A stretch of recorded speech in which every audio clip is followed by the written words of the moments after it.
Hello class twelfth हम discuss करने वाले हैं। हमने अपनी सिलेबस का पहला चैप्टर जो कि हमारा है electric charges and fields.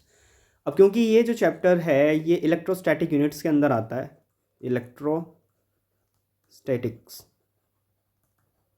Electrostatic unit में क्या होता है, आप दो चैप्टर पढ़ते हो, फर्स्ट चैप्टर और सेकंड चैप्टर, जिसमें आप चार्ज के बारे में सभी प्रॉपर्टीज़ पढ़ते हो, क्या क्या ये इफेक्ट प्रोड्यूस करता है, वो सब आप चार्ज के बारे में पढ़ते हो। कब? जब ये रेस्ट पोजीशन में होता है। समझ रहे हो? तो चार्ज इलेक्ट्रो का मतलब होता है इलेक्ट्रिक चार्ज और स्टैटिक्स का मतलब होता है एट रेस्ट, यानी जब चार्ज रेस्ट पोजीशन में होता है तब वो क्या क्या अपने इफेक्ट प्रोड्यूस करता है या क्या क्या इफेक्ट सीन करता है, फील करता है, उस चीज़ की स्टडी को आप इलेक्ट्रोस्टैटिक्स बोलते हो। इस चैप्टर में जो हमारा पहला टॉपिक है वो इलेक्ट्रिक चार्ज के बारे में आता है कि इलेक्ट्रिक चार्जेस क्या होते हैं। देखो, अब मेरी बात ध्यान से सुनो। इस चैप्टर का जो रिवीजन हो रहा है वो केवल मेन और इम्पोर्टेंट टॉपिक्स का हो रहा है, तो वही चीज़ें डिस्कस करेंगे आगे जो हमारे लिए बहुत ज़्यादा ज़रूरी है, जिसमें पहला टॉपिक होता है हमारा इलेक्ट्रिक चार्ज। इलेक्ट्रिक चार्ज के बारे में डिस्कस करते हैं। इलेक्ट्रिक चार्ज बेसिकली किसी भी ऑब्जेक्ट की, लेट्स से हमारा कोई भी ऑब्जेक्ट होगा, इस ऑब्जेक्ट की एक फंडामेंटल प्रॉपर्टी होगी, या इंट्रिंसिक प्रॉपर्टी बोलो या फिर फंडामेंटल प्रॉपर्टी बोलो। ऑब्जेक्ट की फंडामेंटल प्रॉपर्टी, जिस प्रॉपर्टी के अंदर कोई भी, जिस प्रॉपर्टी की वजह से कोई भी ऑब्जेक्ट या तो इलेक्ट्रिक फील्ड या तो इलेक्ट्रिक इफेक्ट शो करता है, ठीक है, या फिर मैग्नेटिक इफेक्ट शो करता है, इस प्रॉपर्टी को बोला जाता है इलेक्ट्रिक चार्ज। जैसे कि अगर आप मैं इसको एग्जांपल के तौर पे समझाऊं, फॉर एग्जांपल इलेक्ट्रिक चार्ज का अगर कोई एग्जांपल ले, जब आप अपने अपने आप जब कॉम्ब से अपने हेयर बनाते हो, जब आप अपने कॉम्ब से हेयर बनाते हो तो आपने देखा होगा हेयर कुछ एक दो हेयर आपके कॉम्ब से अट्रैक्ट हो जाते हैं, है कि नहीं? अट्रैक्शन देखने को मिलता है। या आपने बचपन में किया होगा कि आप अपने कॉम्ब को हेयर से रब करते हो, हेयर से रब करने के बाद छोटे छोटे छोटे छोटे छोटे पीस पार्टिकल्स को आपने कभी ना कभी हवा में उड़ा के जादू दिखाया होगा। एक ऑब्जेक्ट की इस प्रॉपर्टी को, जिस प्रॉपर्टी की हेल्प से उसने दूसरे ऑब्जेक्ट्स को अपनी तरफ खींच लिया है, इसी प्रॉपर्टी को बोला जाता है इलेक्ट्रिक चार्ज। समझ रहे हो? इलेक्ट्रिक चार्ज की हेल्प से आप दूसरे ऑब्जेक्ट्स पर क्या दिखा सकते हो, या तो अट्रैक्शन दिखा सकते हो या फिर रिपल्शन दिखा सकते हो। अब क्योंकि यहाँ पेपर पीस पार्टिकल कॉम से जाकर जुड़ा है तो हम क्या बोलेंगे, यहाँ पर अट्रैक्शन हुआ है। ऐसा देखो क्यों हुआ होगा, हमने बोला जैसे ही आपने कॉम को हेयर से रब किया तो कॉम के ऊपर क्या आ गया होगा, स्टैटिक चार्ज आ गया होगा। कौन सा charge? Static charge. Static charge की वजह से ये वाला कॉम्ब या तो पॉजिटिवली चार्ज हो गया होगा या नेगेटिवली चार्ज हो गया होगा। अब पेपर पीस पार्टिकल है न्यूट्रल, यानी जितने उसमें पॉजिटिव उतने नेगेटिव, लेकिन यहाँ पर जो चार्ज होगा कॉम्ब के ऊपर या तो नेगेटिव चार्ज होगा या पॉजिटिव चार्ज होगा, जिसकी वजह से अगर नेगेटिव होगा तो पॉजिटिव चार्ज को खींच लेगा अपनी तरफ, क्योंकि मैग्नीट्यूड में ज़्यादा है इसलिए पेपर पीस पार्टिकल को ऊपर की ओर खींच लेगा। ठीक है, इस तरीके से अट्रैक्शन होता है। इलेक्ट्रिक चार्जेस समझना इतना ज़्यादा हार्ड नहीं है जितने इसकी प्रॉपर्टीज़ वगैरह हैं। ठीक है, बोलो इतना समझ में आया नहीं आया? अब देखो, इलेक्ट्रिक चार्जेस दो तरीके के होते हैं, एक होता है हमारा पॉजिटिव चार्ज, दूसरा होता है negative charge. Positive charge protons के पास होता है और नेगेटिव चार्ज होता है हमारे इलेक्ट्रॉन्स के पास। दो तरीके के फंडामेंटल चार्जेस होते हैं इलेक्ट्रॉन्स, दो तरह के फंडामेंटल चार्जेस होते हैं, प्रोटॉन और इलेक्ट्रॉन, यानी पॉजिटिव चार्ज और नेगेटिव चार्ज। एक बात और जो मैं आपको ये बताना चाहूँगा और ऐड भी करना चाहूँगा इसके साथ, जो इलेक्ट्रॉन होता है, इलेक्ट्रॉन के ऊपर जो चार्ज होता है वो कितना होता है, 1.6, वो भी माइनस के 1.6 इंटू 10⁻⁻⁹ कुलाम। अब ये कुलाम क्या है? कुलाम होती है यूनिट, COULOMB। कुलाम होती है ऐसा यूनिट किस चीज़ की? इलेक्ट्रिक चार्ज की। इलेक्ट्रिक चार्ज की यूनिट कुलाम को C से रिप्रेजेंट किया जाता है। अगर किसी भी ऑब्जेक्ट के पास चार्ज होगा तो उसको प्लस क्यू या फिर माइनस क्यू से रिप्रेजेंट किया जाता है, यानी माइनस क्यू यानी नेगेटिव चार्ज, प्लस क्यू यानी कि पॉजिटिवली चार्ज।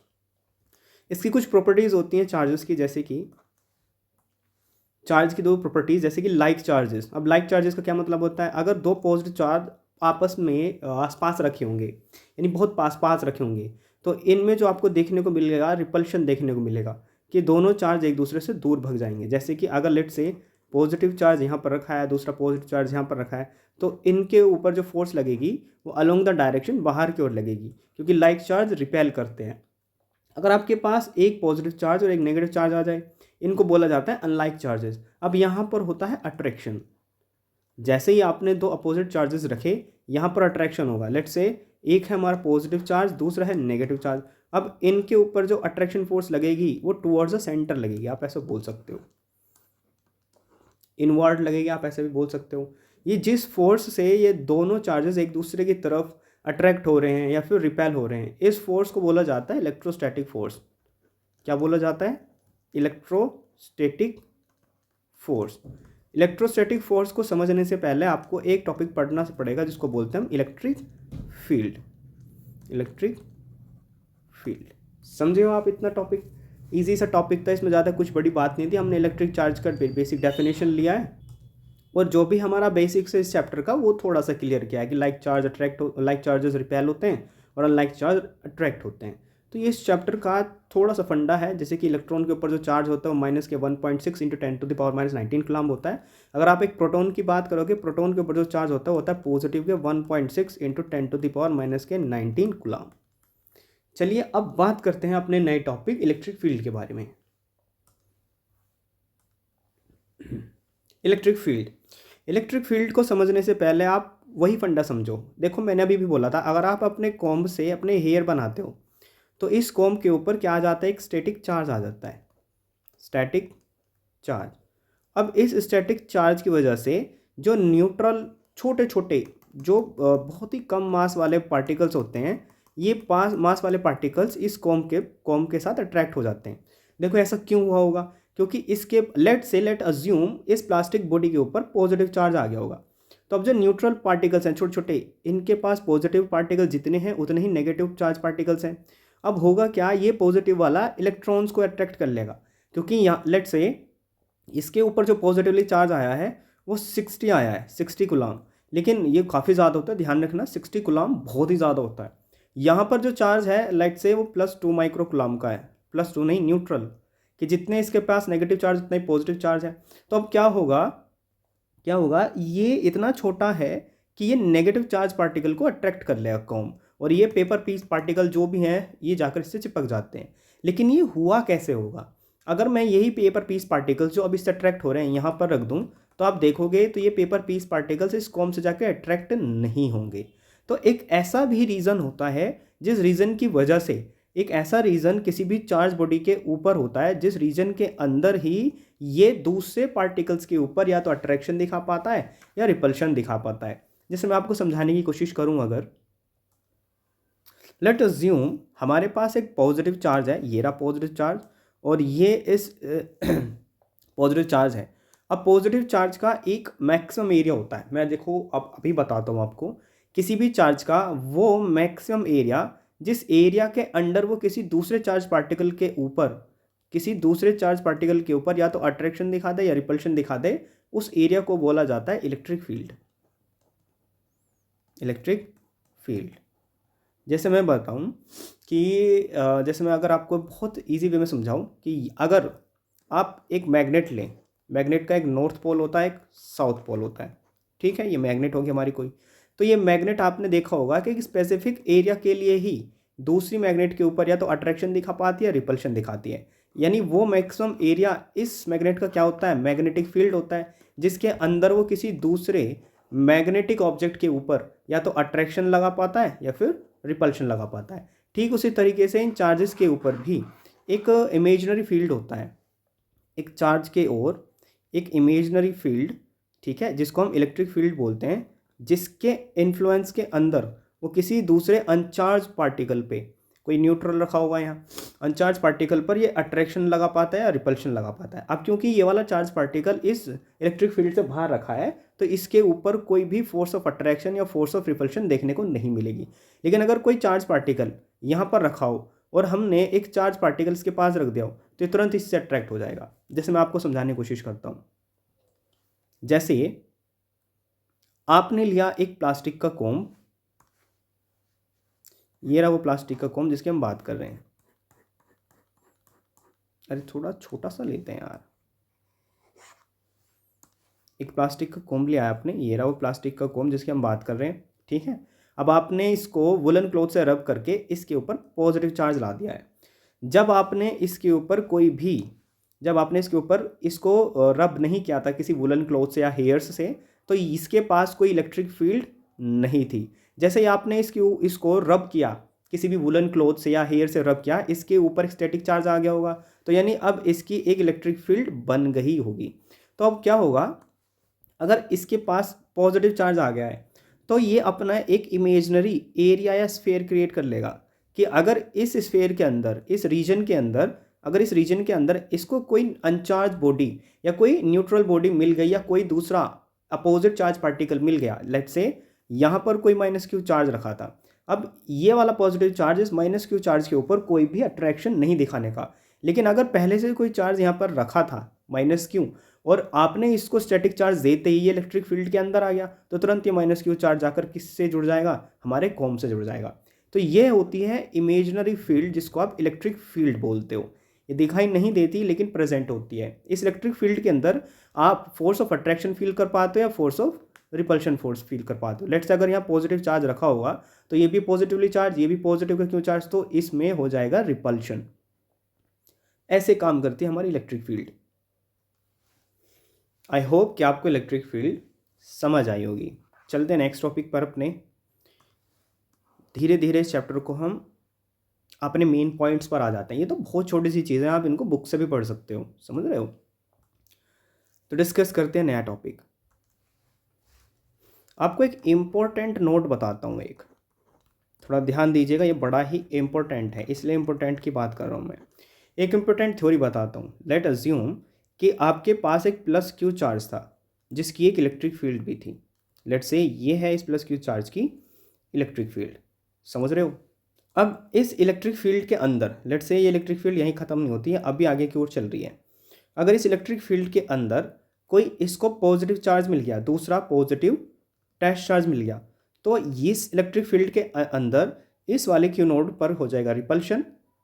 रिपल्शन होने की वजह से इसके ऊपर एक इलेक्ट्रोस्टैटिक फोर्स लगेगी जो इसको इस इलेक्ट्रिक फील्ड से दूर लेकर जाएगी, समझ रहे हो। अब जैसे ही ये वाला Q node charge electric field से दूर जाएगा तो इस पर लगने वाली फोर्स को नाम दिया जाएगा इलेक्ट्रोस्टैटिक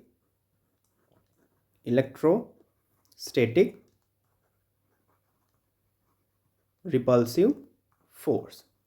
अब आपको एक बात समझ आई होगी कि इलेक्ट्रिक फील्ड की वजह से क्या लगती है, इलेक्ट्रोस्टैटिक फोर्स फील की जाती है। जैसे अगर मैं कोई माइनस क्यू यहाँ पर टेस्ट चार्ज रख दूँ, टेस्ट चार्ज बहुत ही छोटा चार्ज होता है इसके कंपैरिजन में, तो इस माइनस क्यू नोड के ऊपर जो फोर्स लगेगी वो इस इलेक्ट्रिक फील्ड की अगेंस्ट द डायरेक्शन लगेगी। अगर हमारे इलेक्ट्रिक फील्ड की डायरेक्शन ये है तो हमारे इस माइनस के नेगेटिव चार्ज के ऊपर जो लगने वाली फोर्स होगी वो हमेशा इसके अगेंस्ट द इलेक्ट्रिक फील्ड होगी, जिसको बोला जाएगा electrostatic attraction force. Electrostatic attraction force. यहाँ से एक बात समझ में आती है, जो इलेक्ट्रिक फोर्स लगती है ना चार्जेस के ऊपर, वो इलेक्ट्रिक फील्ड की वजह से लगती है, समझ रहे हो। अब इलेक्ट्रिक फील्ड की डायरेक्शन की अगर हम बात करें, हमेशा याद रखना इलेक्ट्रिक फील्ड की जो डायरेक्शन होती है पॉजिटिव टर्मिनल से नेगेटिव टर्मिनल या पॉजिटिव चार्ज से नेगेटिव चार्ज की तरफ हमारे इलेक्ट्रिक फील्ड की डायरेक्शन होती है। और इस फील्ड के अगेंस्ट क्या फ्लो होते हैं, इलेक्ट्रॉन्स फ्लो होते हैं। That's why minus Q charge हमेशा इस इलेक्ट्रिक फील्ड के अगेंस्ट द डायरेक्शन जाएगा, क्योंकि इलेक्ट्रॉन क्या होता है, माइनस के नेगेटिव चार्ज होता है, इसलिए वो इलेक्ट्रिक फील्ड के अपोजिट डायरेक्शन में ट्रैवल करता है और इलेक्ट्रिक फील्ड की डायरेक्शन में ही करंट ट्रैवल करता है। ये कुछ इंपॉर्टेंट बातें हैं, समझ रहे हो। आगे चलते हैं। इसमें एक पॉइंट और कि देखो, अगर दो चार्जेस हैं आपके प्लस क्यू के ऊपर लगती है रिपल्सिव फोर्स, और ये जो सेपरेशन डिस्टेंस होती है ना इनके बीच की आर, लेट से ये सेपरेशन डिस्टेंस है आर, इस पर लगने वाली इलेक्ट्रोस्टैटिक फोर्स भी इस सेपरेशन डिस्टेंस के अलोंग लगती है, समझ रहे हो। ये है हमारे रिपल्सिव फोर्स। अगर आपके पास दो अनलाइक चार्जेस हैं, एक है पॉजिटिव के क्यू, दूसरा है नेगेटिव के क्यू, तो अब इनके बीच की जो सेपरेशन डिस्टेंस होगी लेट से आर, इस पर लगने वाला इलेक्ट्रोस्टैटिक फोर्स अब अलोंग द डायरेक्शन लगेगा, अलोंग द सेपरेशन डिस्टेंस लगता है। इसको आप बोलते हो इलेक्ट्रोस्टैटिक अट्रैक्शन फोर्स। ये चीज़ें जो आपको ध्यान रखनी है। और चलते हैं हम अपने नेक्स्ट टॉपिक कूलम्ब्स लॉ पर। देखो कूलम्ब्स लॉ हमको क्या बताता है, ये बहुत ही ज़्यादा सिंपल और समझने लायक बात है। जब हम दो चार्ज लेते हैं, लेट्स से हमने दो लाइक चार्जेस ले लिए हैं प्लस के क्यू, एक और हमने चार्ज ले लिया है प्लस के क्यू, इनकी बीच की जो सेपरेशन डिस्टेंस है सेपरेशन डिस्टेंस का मतलब है कितनी दूर ये दोनों चार्जेस एक दूसरे से रखे हुए हैं, वो हो गई are.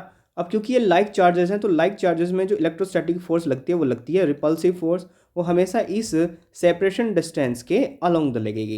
Electrostatic repulsive force, electrostatic repulsive force. अभी ये फोर्स कितनी लगी है, इस फोर्स का मैग्नीट्यूड कैलकुलेट करने के लिए ही कूलॉम्स लॉ बनाया गया था। देखो कूलॉम्स लॉ बताता क्या है, कूलॉम्स लॉ बताता है कि जो इलेक्ट्रोस्टैटिक फोर्स होती है ना, ये डायरेक्टली प्रोपोर्शनल होती है। लेट्स से ये Q1 है, ये Q2 है, डायरेक्टली प्रोपोर्शनल होती है। जो आपके दो चार्जेस के बारे में स्टडी कर रहे हो ना, उन दोनों चार्जेस के प्रोडक्ट के डायरेक्टली प्रोपोर्शनल होती है, और इन्वर्सली प्रोपोर्शनल होती है उस डिस्टेंस के जिस डिस्टेंस पर ये दोनों चार्जेस रखे हैं, इन्वर्सली प्रोपोर्शनल होगी।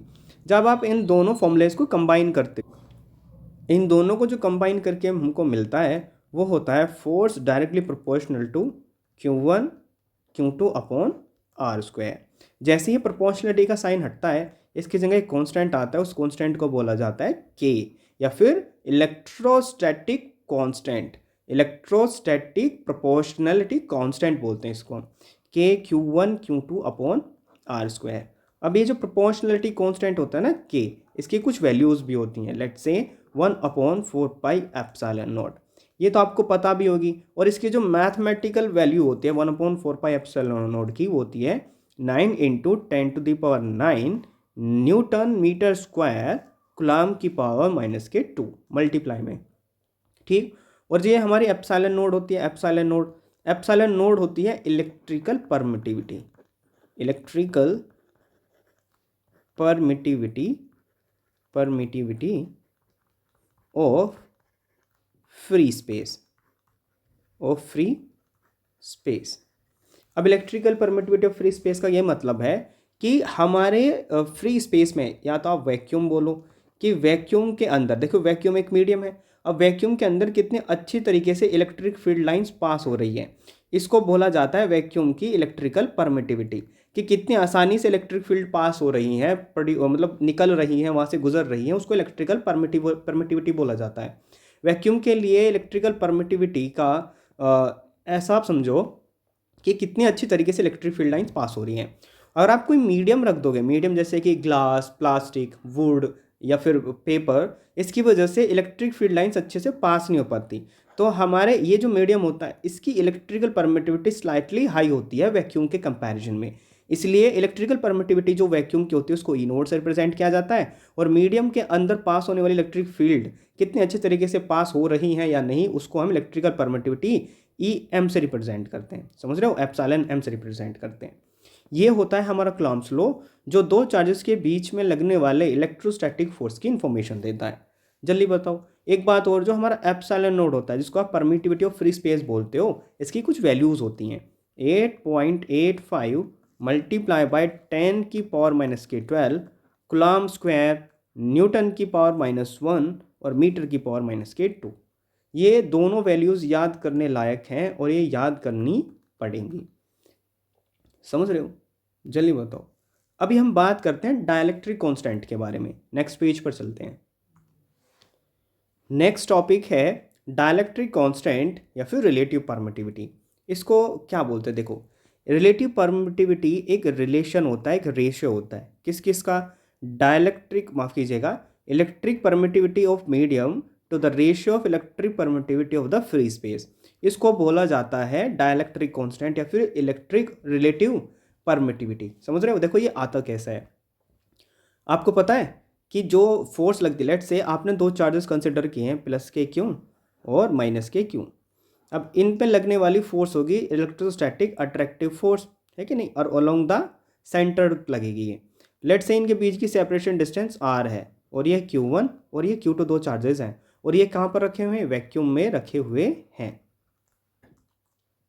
अब इनके बीच की इलेक्ट्रोस्टैटिक फोर्स कितनी होगी, वो होगी हमारी 1/4πε0 वैक्यूम की electrical permittivity into Q1 Q2 upon R square. जब हम फोर्स फाइंड आउट करते हैं तो इनका हम मैग्नीट्यूड लेते हैं, डायरेक्शन नहीं। तो आपका फोर्स कितना आएगा, फोर्स तो आ गया आपकी इक्वेशन नंबर 1 कंसिडर करो।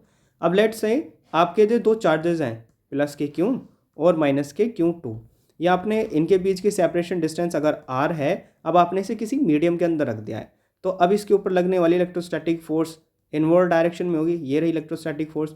अब कितनी फोर्स लगेगी, वो लगेगी हमारी F M is equals to 1/4 pi. अब हम एप्सिलॉन एम लेंगे क्योंकि आपको मीडियम के अंदर की इलेक्ट्रिकल परमिटिविटी लेनी है। मीडियम के अंदर कितनी अच्छी तरीके से इलेक्ट्रिक फील्ड लाइंस पास हो रही हैं वो होता है उसकी इलेक्ट्रिकल परमिटिविटी के बेस पर decide, into Q1 Q2 upon R square. अब क्योंकि इलेक्ट्रिकल परमिटिविटी इन दोनों रेशो का मीडियम के अंदर इलेक्ट्रिक परमिटिविटी और एयर के अंदर इलेक्ट्रिक परमिटिविटी का रेशो होता है, तो हम डिवाइड करेंगे इक्वेशन नंबर सेकंड को फर्स्ट से। समझ रहे हो, जैसे आप इक्वेशन नंबर सेकंड को फर्स्ट से डिवाइड करोगे तो आपका क्या बनेगा, F M divided by F is equals to 1/4 pi epsilon M into Q1 Q2 upon R square divided by 1/4 pi epsilon naught into Q1 Q2 upon R square. ये value से ये पूरी वैल्यू खत्म हो गई, नहीं समझे आप। 1/4 पाई एप्सिलॉन नोड से 1/4 पाई से 1/5 पाई की वैल्यू खत्म। अब ये एप्सिलॉन नोड ऊपर चला जाएगा और EM नीचे आ जाएगा, जल्दी बताओ। तो जैसे ही आपका एप्सिलॉन ऊपर गया, F M upon F is equals to epsilon naught divided by epsilon M. अब आपकी रिलेटिव परमिटिविटी किसका रेशियो होता है, electrical permittivity in medium to the ratio of electrical permittivity in free space. तो अब आपको क्या काम करोगे, इसको फ्लिप कर दोगे तो आपको क्या आएगा, force upon force in medium is equals to EM upon epsilon. और यही क्या होती है, हमारी इलेक्ट्रिकल परमिटिविटी होती है। यानी इलेक्ट्रिकल परमिटिविटी का रेशियो इलेक्ट्रिक परमिटिविटी के अंदर रिलेटिव परमिटिविटी का रेशियो इलेक्ट्रिकल परमिटिविटी के अंदर कितना होता है, electrical permittivity in medium to the ratio electric permittivity in free space. और इलेक्ट्रोस्टैटिक फोर्स की टर्म्स में कैसा होता है, electrostatic force in vacuum to the ratio of electrostatic force in medium. ये दोनों रिलेशन काम के हैं और अक्सर पूछ लिए जाते हैं, समझ रहे हो। नेक्स्ट टॉपिक पे चलते हैं अपने, ये तो काफ़ी इजी सा टॉपिक था, नेक्स्ट टॉपिक चलते हैं। नेक्स्ट टॉपिक बड़ा इंपॉर्टेंट टॉपिक है और कई बार पूछा गया है, Coulomb's law in vector form. Coulomb's law in vector form. अब आपको क्लॉम्स लॉ को वेक्टर में प्रूफ करना पड़ेगा, तो आप इसके लिए पहले दो चार्जेस कंसिडर करोगे एक प्लेन के अंदर। लेट्स से Q1 Q2 दो चार्जेस हैं, इसकी जो सेंटर यानी ओरिजिन से डिस्टेंस है वो लेट्स से एक चार्ज की Q1 चार्ज की डिस्टेंस है R1 और दूसरे जो Q2 चार्ज है उसका जो पोजीशन वेक्टर है वो है R2। अब एक बात और मैं आपको बताता हूँ, देखो इन दोनों चार्जेस के बीच में जो डिस्टेंस है, लेट्स से ये वाली डिस्टेंस है R12, यानी Q1 चार्ज की डिस्टेंस Q2 से कितनी है R12 और Q1 चार्ज की डिस्टेंस Q2 चार्ज से कितनी है R21। अब देखो एक और बात बताओ, अगर ये दोनों सेम चार्जेस हैं, मैं क्या लेकर चल रहा हूँ, ये दोनों पॉजिटिव चार्जेस हैं। इस डायग्राम को थोड़ा बड़ा बनाते हैं, एक सेकंड रुको आप। अब इसको डायग्राम को समझते हैं वेक्टर फॉर्म में कूलम्ब्स लॉ को। हमने दो चार्जेस लिए हैं, एक Q1 और एक Q2। अब इन दोनों चार्जेस की एक बात खास है कि जितने मैग्नीट्यूड का चार्ज ये है उतने मैग्नीट्यूड का चार्ज ये है, यानी दोनों चार्जेस का मैग्नीट्यूड सेम है। अगर दोनों चार्ज का मैग्नीट्यूड सेम है, सेपरेशन डिस्टेंस भी सेम है, तो इनसे प्रोड्यूस होने वाला इलेक्ट्रोस्टैटिक रिपल्शन फोर्स भी कांस्टेंट होगा, यानी सेम होगा। अब नेक्स्ट पॉइंट, इंपॉर्टेंट पॉइंट, कि जो Q1 की ओरिजिन से पोजीशन वेक्टर है वो R1 है और Q2 की ओरिजिन से जो पोजीशन वेक्टर है वो R2 है। Q1 की जो डिस्टेंस है Q2 चार्ज से वो कितनी है R12 और Q2 की जो डिस्टेंस है Q1 से वो है R21। अब एक और मज़ेदार आपको देखो मैं बात बताता हूँ। मज़ेदार बात ये कि जो Q1 चार्ज पर Q2 चार्ज की वजह से इलेक्ट्रोस्टैटिक फोर्स लगेगा उसको बोला जाएगा force on first charge due to second, समझे। अब जो सेकंड चार्ज पर जो फोर्स लगेगी पहले फोर्स की वजह से उसको आप F21 रिप्रेजेंट करोगे, समझ रहे हो। वेक्टर फॉर्म में पढ़ रहे हैं, मज़ेदार टॉपिक है। अब क्योंकि ये दोनों फोर्सेस, माफ़ कीजिएगा, ये दोनों चार्जेस मैग्नीट्यूड भी सेम है, तो इनकी वजह से प्रोड्यूस होने वाली इलेक्ट्रोस्टैटिक रिपल्सिव फोर्स भी सेम होगी। तो मैं ये बोल रहा हूँ कि F12 किसके इक्वल है, F21 के इक्वल है, ठीक है। और वो कितनी होती है इलेक्ट्रोस्टैटिक फोर्स, बताओ, 1/4 pi epsilon not into Q1 Q2 upon separation distance between dam का स्क्वायर है कि नहीं, Q square upon R square हुआ। अब एक और बात आपको देखो मैं बताता हूँ, इसको लेट से ये क्वेश्चन नंबर फर्स्ट एज्यूम करते हैं वेक्टर फॉर्म में पढ़ रहे हैं तो वेक्टर फॉर्म में पढ़ने का मतलब ये है कि हमको इन फोर्सेस की डायरेक्शन भी बतानी होती है, समझ रहे हो। अब आपको F12 लेते हैं, force on first charge due to second charge, force on Q1 due to Q2 charge. अब आपको पहले चार्ज पर Q1 पर Q2 की वजह से जो फोर्स लग रही है वो किस डायरेक्शन में लगेगी, वो बच्चे R12 डायरेक्शन में लगेगी, R12 डायरेक्शन है क्योंकि डिस्टेंस क्या है R12 है, तो R1 डायरेक्शन में लगेगी। और डायरेक्शन को रिप्रेजेंट करने के लिए आप यूनिट वेक्टर यूज़ करते हो, तो क्या लिया जाएगा, force on force vector vector of force 12 कितना आएगा, magnitude of force into unit vector R12। जल्दी बताओ समझ में आया नहीं आया। अब आप क्या काम करोगे, F12 की वैल्यू रख दोगे, फोर्स निकाल लिया वो वेक्टर फॉर्म में, और F12 की वैल्यू कितनी है, ये है 1/4πε0 into Q1 Q2 upon R² into unit vector R12। अगर आपको यूनिट वेक्टर 11th क्लास में सॉल्व करना आता है तो यूनिट वेक्टर को सॉल्व किया जाता है R vector divided by magnitude of R vector, ठीक है। ये R12 वेक्टर है, तो यहाँ पर क्या आएगा आपका फोर्स का formula, force in vector form is equals to 1/4πε0 into Q1 Q2 upon R²। अब देखो मल्टीप्लाई, अब हम इस यूनिट वेक्टर को इसमें लिखने वाले हैं। अब यूनिट वेक्टर कितना है, R12 vector divided by magnitude of R vector, और R वेक्टर का मैग्नीट्यूड होगा R। जल्दी बताओ, तो सॉरी माफ़ कीजिएगा, एक बात और, यहाँ 1 2 आएगा, 1 2 सही बात, और यहाँ भी 1 2 आएगा। तो आपका नया फॉर्मूला क्या बनेगा वेक्टर फॉर्म में इलेक्ट्रोस्टैटिक फोर्स का, force in vector form on first charge due to second is equals to 1/4πε0 into Q1 Q2 upon R12 का होल क्यूब, स्क्वायर था ये 12 का होल क्यूब हो गया, इंटू R12 वेक्टर। ये होता है electrostatic force in vector form, समझिए आप। स्ट्रेंथ ऑफ इलेक्ट्रिक फील्ड या फिर इलेक्ट्रिक फील्ड इंटेंसिटी, आप इसको ऐसा भी बोल सकते हो। तो अब स्ट्रेंथ ऑफ इलेक्ट्रिक फील्ड का क्या मतलब होता है, स्ट्रेंथ ऑफ इलेक्ट्रिक फील्ड का मतलब होता है कि लेट्स से हमारे पास कोई +Q चार्ज है, कौन सा चार्ज है, +Q चार्ज है, और इस +Q चार्ज से R डिस्टेंस, कहीं R सेपरेशन डिस्टेंस दूर, ये R डिस्टेंस होगी, एक पॉइंट है P, और इस P पॉइंट पर एक और चार्ज रखा हुआ है Q। अब ये है टेस्ट चार्ज का मतलब इसकी जो प्रॉपर्टीज़ हैं, या आप ऐसे बोलो जो इसका मैग्नीट्यूड है वो बहुत ही ज़्यादा मिनिमम है। अब इलेक्ट्रिक फील्ड की स्ट्रेंथ का मतलब होता है कि इस पॉइंट पर टोटल कितनी इलेक्ट्रिक फोर्स लग रही है, इलेक्ट्रोस्टैटिक फोर्स लग रही है, वही होती है इलेक्ट्रिक फील्ड की स्ट्रेंथ। और इसको हम रिप्रेजेंट कैसे करते हैं, देखो, electric force at unit charge is known as electric field intensity. समझ रहे हो, या आपको मैंने अभी थोड़ी देर पहले आपको एक बात समझाई थी कि अगर एक यूनिफॉर्म इलेक्ट्रिक फील्ड है, यूनिफॉर्म इलेक्ट्रिक फील्ड को हम ड्रॉ कैसे करते हैं, यूनिफॉर्म इलेक्ट्रिक फील्ड को ड्रॉ करने का तरीका ये है कि हर एक इलेक्ट्रिक फील्ड लाइन के बीच में इक्वल गैप होना चाहिए, पैरेलल डिस्टेंस सेम रहनी चाहिए, इसको आप यूनिफॉर्म इलेक्ट्रिक फील्ड बोलते हो। तो इलेक्ट्रिक फील्ड में अगर आप कोई नेगेटिव चार्ज रख दोगे ना, -K क्यों, वो हमेशा इलेक्ट्रिक फील्ड के अगेंस्ट डायरेक्शन में मूव करेगा, समझ रहे हो। तो यानी इलेक्ट्रिक फील्ड किसकी वजह से, इलेक्ट्रिक फील्ड की वजह से चार्ज मूव कर रहा है, तो हम ये बोल रहे हैं इसके ऊपर इलेक्ट्रोस्टैटिक फोर्स लग रही होगी। तो अब इस पॉइंट पर कितनी इलेक्ट्रोस्टैटिक फोर्स लगी होगी, इलेक्ट्रोस्टैटिक फोर्स पर यूनिट चार्ज ही क्या होती है, इलेक्ट्रिक फील्ड इंटेंसिटी। यानी इस पर लग रही इलेक्ट्रिक फोर्स कितनी होगी, Q0 इंटू E। ये कंसेप्ट यहाँ से भी समझ सकते हो और यहाँ से भी समझ सकते हो, समझ रहे हो। इसका चलो फॉर्मूला डिराइव करते हैं। अब होगा क्या, होगा ये कि इन दोनों चार्जेस के बीच में क्या आप कैलकुलेट करने वाले, इलेक्ट्रोस्टैटिक फोर्स कैलकुलेट करने वाले हो। अब तो आपको याद हो गया formula, 1/4πε0 into Q0 divided by separation distance R² divided by Q0। तो Q0 से Q0 खत्म, और किसी भी P पॉइंट दूर 1/4πε0 इंटू Q/R²। ये किसका फॉर्मूला आ गया, इलेक्ट्रिक फील्ड इंटेंसिटी का फॉर्मूला आ गया है।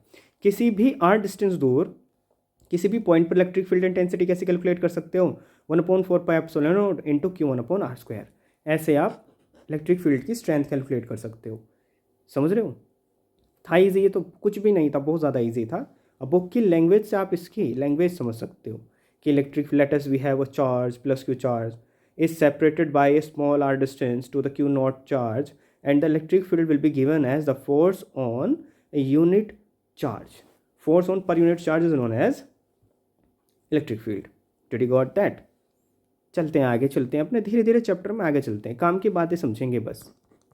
नेक्स्ट पॉइंट, आगे चलने से पहले आपको एक बात बता दूं, इलेक्ट्रिक फील्ड की जो हमारी यूनिट होती है वो क्या होती है? देखो, फोर्स की होती है न्यूटन और क्यू नोट की होती है, चार्ज की होती है कूलम। यानी न्यूटन पर कूलम किसकी यूनिट होती है भाई? ये हमारी इलेक्ट्रिक फील्ड की यूनिट होती है, अक्सर पूछ ली जाती है, समझ रहे हो? अब चलते हैं हम अब आगे। अभी जो हमारा टॉपिक है वो है इलेक्ट्रिक डाइपोल। बड़ा ही ईजी सा कंसेप्ट है। इलेक्ट्रिक डाइपोल देखो एक सिस्टम होता है, वो बनता कैसे है? हमारे पास दो चार्जेस होते हैं, एक माइनस क्यू चार्ज, एक पॉजिटिव के क्यू चार्ज, समझ रहे हो? और इनके बीच की सेपरेशन डिस्टेंस जो ली जाती है वो मानी जाती है 2 × L, समझ रहे हो? 2 × L डिस्टेंस ली जाती है और इनके मिड पॉइंट को बोला जाता है O। तो मिड पॉइंट O है तो ये डिस्टेंस कितनी हो जाएगी? ये भी L डिस्टेंस हो जाएगी और ये भी डिस्टेंस L हो जाएगी। इस कॉम्बिनेशन को दो चार्जेस लेंगे जो डायरेक्शन में अपोजिट होंगे, लेकिन इसका मैग्नीट्यूड इसके मैग्नीट्यूड के इक्वल होगा। अगर ये 10 कूलम का चार्ज होगा तो ये भी 10 कूलम का चार्ज होगा। तो ऐसे सेटअप को बोला जाता है इलेक्ट्रिक डाइपोल, समझ रहे हो? अब इलेक्ट्रिक डाइपोल की अगर आपको स्ट्रेंथ कैलकुलेट करनी है, अगर इलेक्ट्रिक डाइपोल की स्ट्रेंथ कैलकुलेट करनी है तो इलेक्ट्रिक डाइपोल की स्ट्रेंथ को बोला जाता है electric dipole moment. Electric dipole moment, इसको P से रिप्रेजेंट करते हैं और इलेक्ट्रिक डाइपोल मोमेंट का फॉर्मूला होता है P = 2 × Q × L। कोई सा भी एक चार्ज का मैग्नीट्यूड और इनके बीच की सेपरेशन डिस्टेंस लेंथ 2L है कि नहीं, या आप इसको बोलो Q × 2L। ये क्या होता है? हमारा इलेक्ट्रिक डाइपोल का फॉर्मूला होता है। इसकी यूनिट क्या होती है? इलेक्ट्रिक डाइपोल मोमेंट की यूनिट होती है, देखो, चार्ज की यूनिट कूलम और डिस्टेंस की यूनिट मीटर। तो कूलम × मीटर क्या होती है? हमारी इलेक्ट्रिक डाइपोल मोमेंट की यूनिट होती है। अब इलेक्ट्रिक डाइपोल मोमेंट, सॉरी अब माफ़ कीजिएगा, अब इलेक्ट्रिक डाइपोल को समझ रहे हो तो इलेक्ट्रिक डाइपोल से आप कंपोजिशन समझो कि इलेक्ट्रिक डाइपोल बना है एक नेगेटिव चार्ज एक पॉजिटिव चार्ज से, और आपको पता है कि नेगेटिव चार्ज हो या पॉजिटिव चार्ज हो, ये दोनों चार्जेस हमेशा इलेक्ट्रिक फील्ड का इफेक्ट शो करेंगे। तो एक कंडीशन होती है कि एक पॉइंट हम कंसिडर करते हैं इलेक्ट्रिक डाइपोल के एक्सियल पोजीशन पे, समझ रहे हो?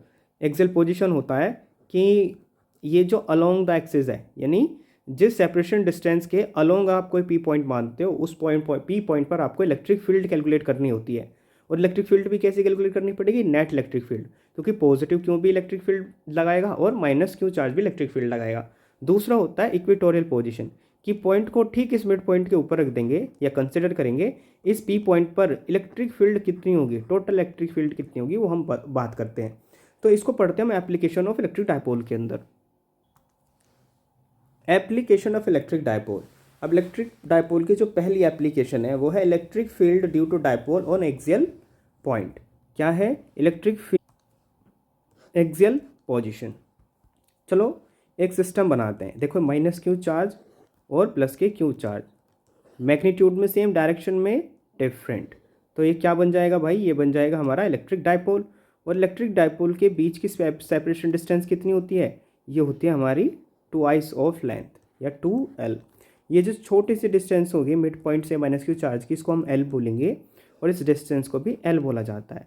अब कोई P पॉइंट कंसिडर कर लेंगे इस सेपरेशन डिस्टेंस के अलोंग, यहाँ पर लेट्स से P पॉइंट, और इस P पॉइंट की जो डिस्टेंस कैलकुलेट की जाएगी वो ध्यान रखना वो सेंटर से कैलकुलेट की जाएगी।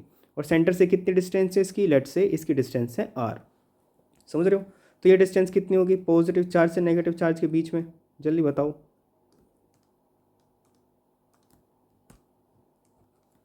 अगर ये टोटल डिस्टेंस L है और ये पूरी टोटल डिस्टेंस R है, तो अगर ये प्लस Q और P के बीच की डिस्टेंस कैलकुलेट करनी है तो आप R को, सॉरी माफ़ कीजिएगा, L को R में से सब्ट्रैक्ट कर दो, तो कितनी डिस्टेंस आएगी? R - के L।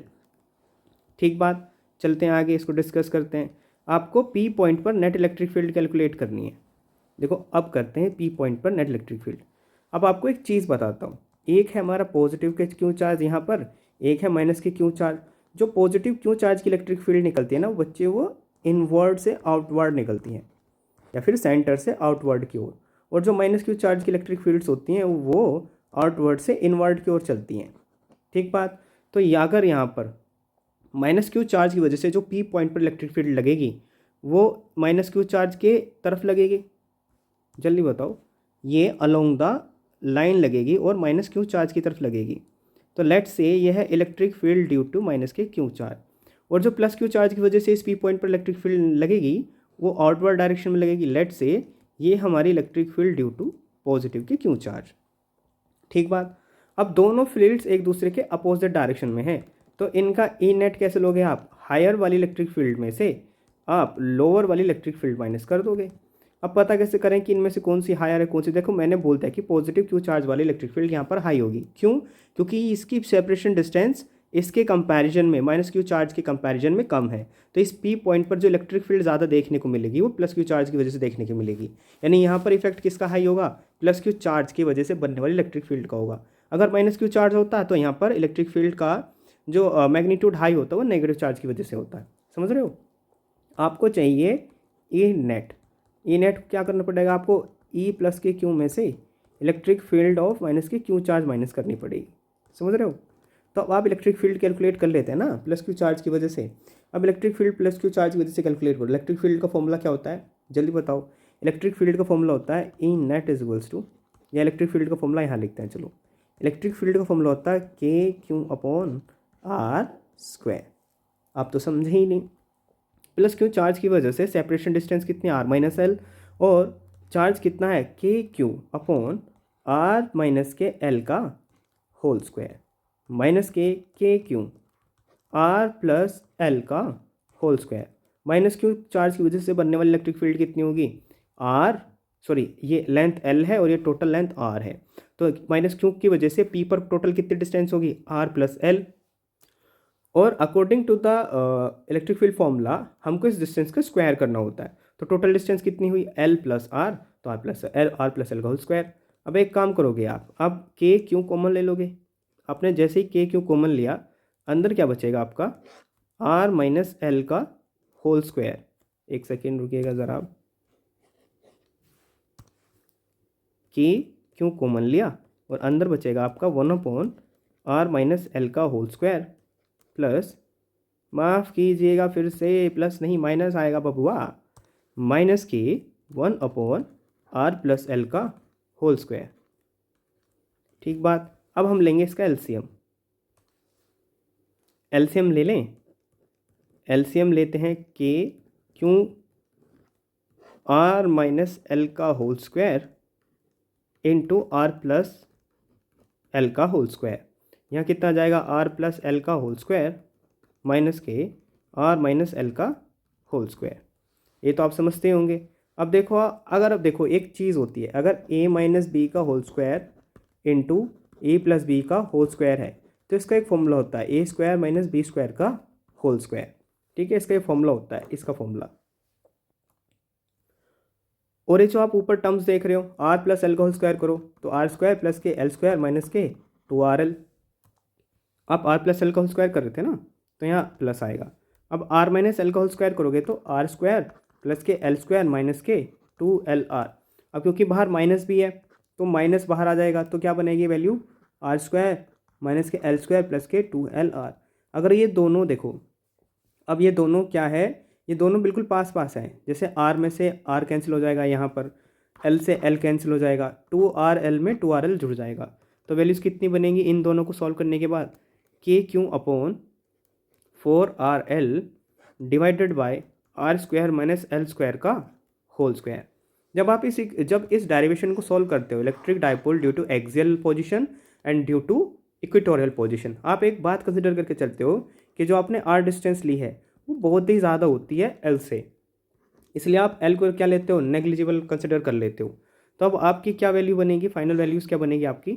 के Q E net K Q into 4RL divided by R square की होल पावर 2। समझे आप? अब E net is equals to K multiply by, अब आपको इलेक्ट्रिक डाइपोल मोमेंट का फॉर्मूला की हेल्प पड़ेगी। क्यों? 2L।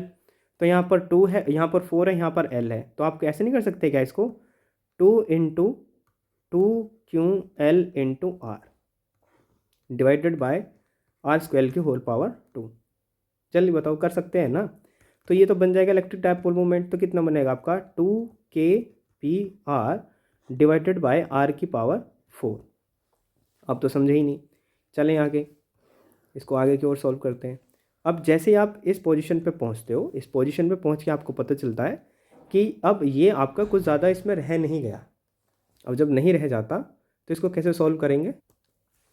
तो 2 kPr, अब एक R से R की पावर 4 में से एक R चली जाएगी, तो कितना बचेगा 2 × K × P divided by R³ जल्दी बताओ। ये हमारा फाइनल जजमेंट यही है। ई नेट कितनी आएगी, ई नेट आएगी 2 kP/R³। अगर आप K की वैल्यू भी रिटेन करना चाहते हैं तो 1/4πε0 आप रिटेन कर सकते हो, 4πε0। ठीक है। अब जो नेक्स्ट टॉपिक है वो electric dipole due to equatorial position है। Electric field due to electric dipole at equatorial position. Equatorial position क्या होती है कि जो इलेक्ट्रिक डायपोल का मिड पॉइंट होता है O, उससे ठीक ऊपर एक पॉइंट P कंसिडर किया जाता है, P पॉइंट, जिस पर आपको क्या निकालनी होती है, नेट इलेक्ट्रिक फील्ड दोनों चार्जेस की वजह से निकालनी होती है। अब देखो यार, हमने एक सेटअप स्टार्ट किया है एक हमने सेटअप तैयार किया है जिसमें P पॉइंट कितने डिस्टेंस दूर है, R डिस्टेंस दूर है। अब आपको एक बात बताऊं, हमने अभी भी बात डिस्कस की थी, जो +Q चार्ज की वजह से इलेक्ट्रिक फील्ड बनती है वो आउटवर्ड डायरेक्शन में बनती है, और -Q चार्ज की वजह से जो इलेक्ट्रिक फील्ड की डायरेक्शन बनती है वो हमेशा इनवर्ड डायरेक्शन में बनती है। तो अब हम सबसे पहले हैं इलेक्ट्रिक फील्ड की डायरेक्शन लिखेंगे, समझ रहे हो। डायरेक्शन ड्रॉ करते हैं। ये +Q चार्ज की वजह से इस P पॉइंट पर जो इलेक्ट्रिक फील्ड बनेगी वो +Q की वजह से आउटवर्ड डायरेक्शन में बनेगी, और -Q की तरफ बनेगी इलेक्ट्रिक फील्ड। ठीक है। अब इन दोनों इलेक्ट्रिक फील्ड्स में एक एंगल क्रिएट हो गया है। अगर दो वेक्टर्स के बीच में कुछ एंगल थीटा हो तो दोनों वेक्टर का एक रिजल्टेंट ड्रॉ किया जाता है। तो हमने वो रिजल्टेंट ड्रॉ कर लिया, ये वाला। ठीक है। अगर ये एंगल थीटा है, क्योंकि इक्वेटोरियल पोजीशन में ट्राइंगल, हम इक्वेटोरियल ट्राइंगल लेते हैं, इक्विलेटरल ट्राइंगल, तो ये एंगल भी थीटा होगा।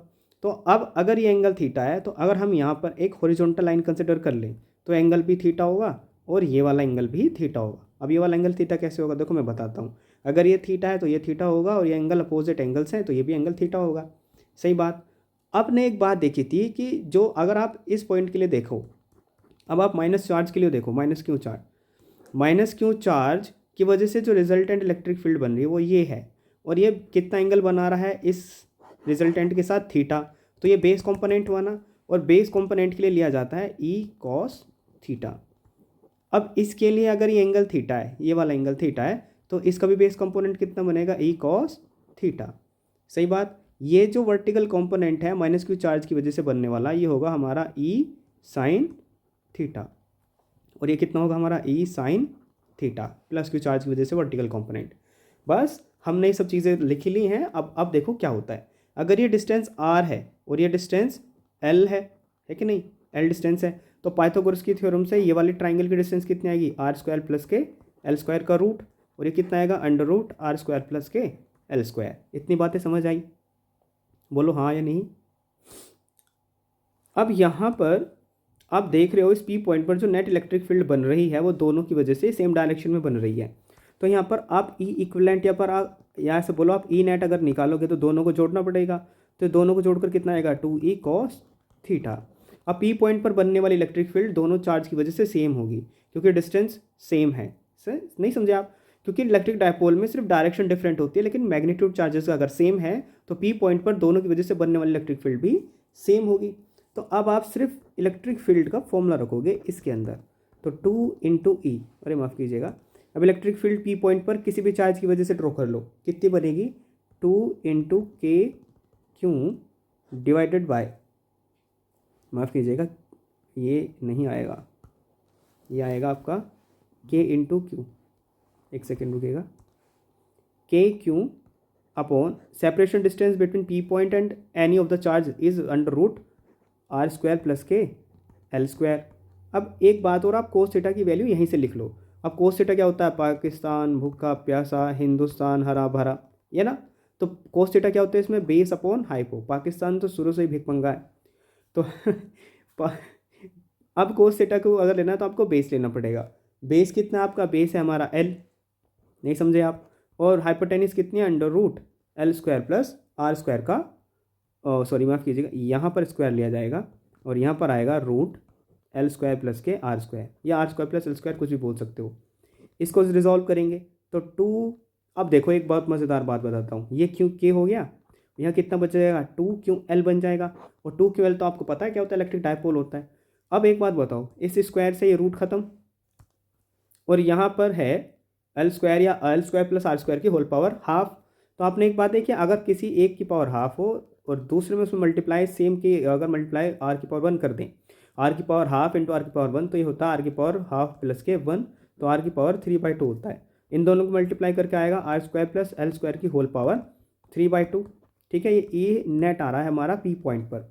अब एक बात बताता हूँ आपको, तो ये बनेगा हमारा के पी डिवाइडेड बाय, अब एक बात बताओ, हमने पहले ही कंसिडर कर लिया था कि जो आर डिस्टेंस है वो काफ़ी ज़्यादा है एल से, तो आर स्क्वायर भी काफ़ी ज़्यादा होगी एल स्क्वायर से, तो एल स्क्वायर को क्या लिया जाएगा, नेग्लिजिबल 0 लिया जाएगा। तो यहाँ पर एल स्क्वायर की वैल्यू 0 रखोगे तो क्या बनेगा आपका, आर स्क्वायर प्लस के, कुछ नहीं बनेगा, समझ रहे हो, और इसकी होल पावर आ जाएगी 3/2। अब आप एक चीज़ जानते हो, अगर आपको किसी की पावर ऐसे कर ली हो, आर की पावर 2 की होल पावर 3/2, तो इनकी पावर मल्टीप्लाई होती है, तो मल्टीप्लाई होने की वजह से 2 से 2 कैंसिल, तो कितना बचेगा, आर की पावर 3 बचेगा, सिर्फ आर की पावर 3। ये है इक्वेटोरियल पोजीशन पर नेट इलेक्ट्रिक फील्ड दोनों चार्जेस की वजह से।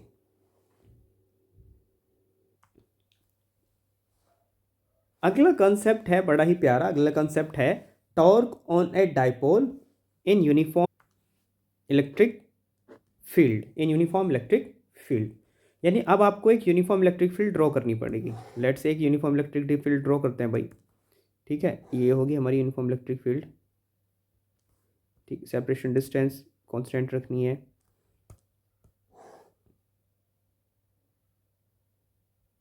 ठीक है, लेट्स से ये हमारी यूनिफॉर्म इलेक्ट्रिक फील्ड है और इसकी डायरेक्शन तो आपको पता है, ये रही इसके डायरेक्शन। ठीक बात, अब हम इसमें क्या करेंगे, इसमें हम एक इलेक्ट्रिक डायपोल रख देंगे, इलेक्ट्रिक डायपोल रख दें। ठीक, यहाँ पर रख दो आप प्लस के क्यू चार्ज और यहाँ पर रख दो आप माइनस के क्यू चार्ज। अगर आपका इलेक्ट्रिक फील्ड के अंदर प्लस के क्यू चार्ज रखा हुआ है, उस पर लगने वाली इलेक्ट्रोस्टैटिक फोर्स होगी बाहर की ओर, यानी इलेक्ट्रिक फील्ड के डायरेक्शन में, तो इलेक्ट्रोस्टैटिक फोर्स यहाँ गई। और माइनस क्यू चार्ज पर, अगर आप माइनस क्यू चार्ज को इलेक्ट्रिक फील्ड के अंदर रखेंगे तो उस पर लगने वाली इलेक्ट्रिक फील्ड अगेंस्ट द माफ कीजिएगा, उस पर लगने वाली electrostatic force against the field होगी, इलेक्ट्रोस्टैटिक फोर्स एफ। ठीक है, against the field towards the field. अब लेट्स से ये जो डायपोल है इलेक्ट्रिक फील्ड के साथ एंगल थीटा बना रहा था पहले, अब क्योंकि इस वाले माइनस प्लस क्यू चार्ज पर इधर की ओर डायरेक्शन लगने वाली है और फोर्स लगने वाली है, और माइनस क्यू चार्ज पर इधर की ओर इलेक्ट्रोस्टैटिक फोर्स लगने वाली है, तो आपको नहीं लगता कि ये इलेक्ट्रिक डायपोल थोड़ा सा रोटेट हो जाएगा। हम थोड़े से डिस्टेंस के लिए कैलकुलेट कर रहे हैं, लेट्स से ये हो गया हमारा इलेक्ट्रिक डायपोल रोटेट। अब ये कितना एंगल बनाएगा, अगर ये हमारा यूनिफॉर्म इलेक्ट्रिक फील्ड ऐसे थी ना, तो ये एंगल बनाएगा, लेट्स से बना रहा है θ2 और पहला कितना बना रहा था, एंगल θ1। आप मुझे बता सकते हो कि कितना टोटल एंगुलर डिस्प्लेसमेंट आया होगा, डी थीटा। भाई डी थीटा डिस्प्लेस हो गया है हमारा डायपोल, पहले θ1 पे था अब θ2 पे पहुंच गया, तो कितना एंगुलर डिस्प्लेसमेंट आया, डी थीटा। अब आपको एक बात बताई जाएगी, बात ऐसी है, अगर आप किसी भी इलेक्ट्रिक डायपोल को रोटेट कर देते हो तो रोटेशन की वजह से उस इलेक्ट्रिक डायपोल मोमेंट में प्रोड्यूस हो जाता है टॉर्क।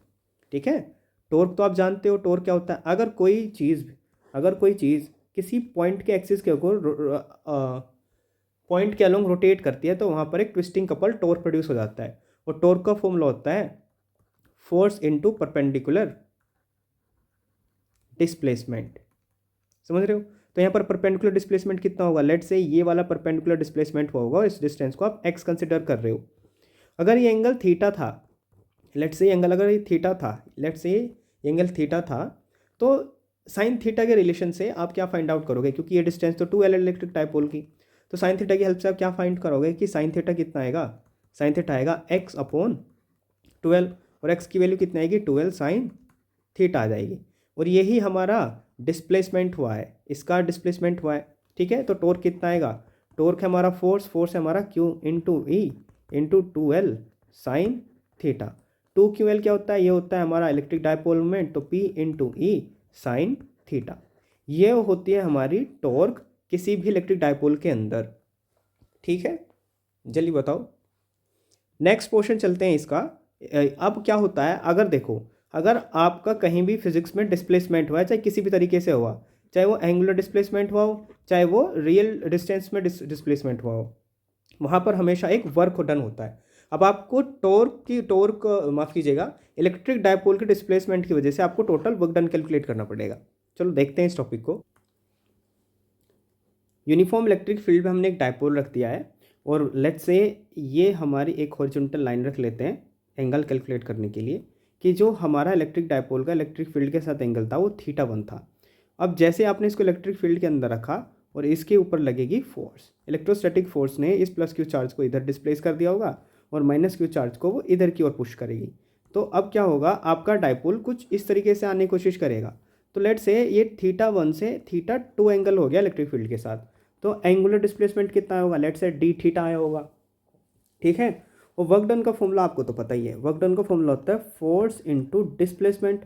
अब यहाँ जो डायपोल में डिस्प्लेसमेंट आया है वो एंगुलर डिस्प्लेसमेंट आया है, तो क्या लिखोगे आप, फोर्स भी कैसे, देखो फोर्स कैसी लोगे अब यहाँ आप इलेक्ट्रोस्टैटिक फोर्स नहीं, अब लोगे टॉर्क।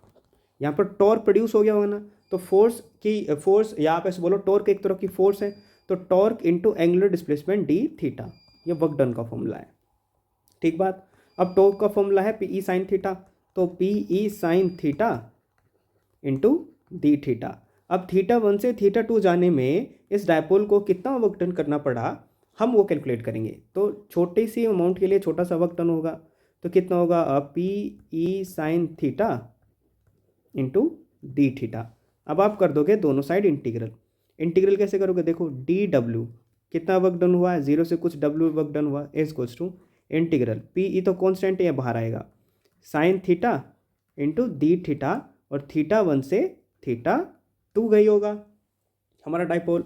θ1 से θ2 तो डिस्प्लेस हुआ है, और इसी के बीच हमको क्या कैलकुलेट करना है, इसी के बीच हमको वर्क डन कैलकुलेट करना है। तो चलें आगे चलें। देखो अब हम क्या काम करेंगे, इसका इंटीग्रल करते हैं। देखो 1 का w के रेस्पेक्ट में इंटीग्रल होगा w, और इसकी लिमिट रखते हैं 0 से w equals to P E sine theta का क्या होता है इंटीग्रल, माइनस के कॉस थीटा, और लिमिट्स θ1 से θ2।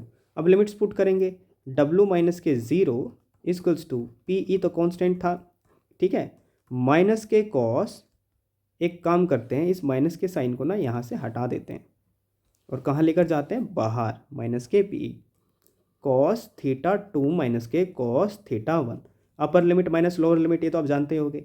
तो वर्क डन कितना आया आपका, वर्क डन आएगा पी ई माइनस के कॉस θ2 माइनस के कॉस θ1।